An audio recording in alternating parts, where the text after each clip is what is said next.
I'm Devora with Equator Coffees, and today we're going to brew AeroPress.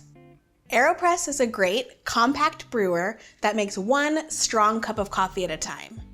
Because it's made of plastic and has everything you need to brew a cup of coffee, it's great for traveling. In fact, they make an AeroPress Go that stores filters and the brewer inside the cup that you drink and brew into. I love it, it's awesome. For home, we're going to brew on an AeroPress Classic.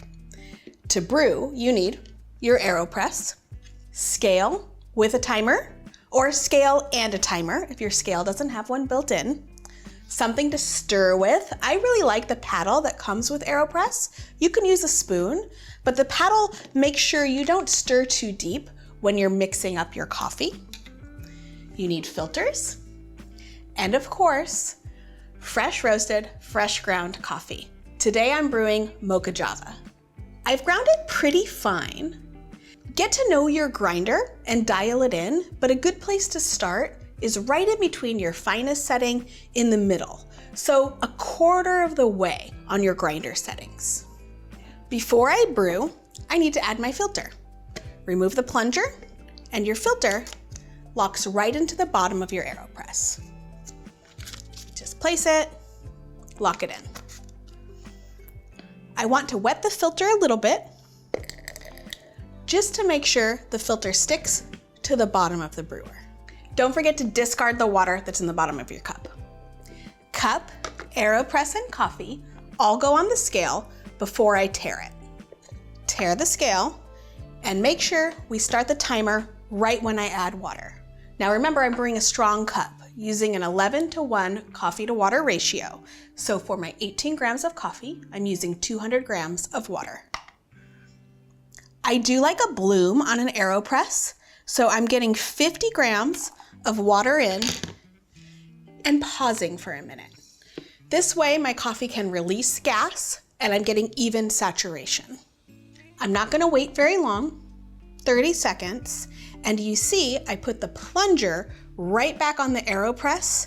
This creates a little bit of a vacuum, so my coffee is not all going to drip out of the bottom while we're waiting. At 30 to 45 seconds, take off the top plunger, get the rest of your water in right away, taking it right up to 200 grams.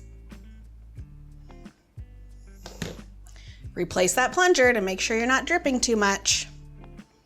Now we wait for it to brew.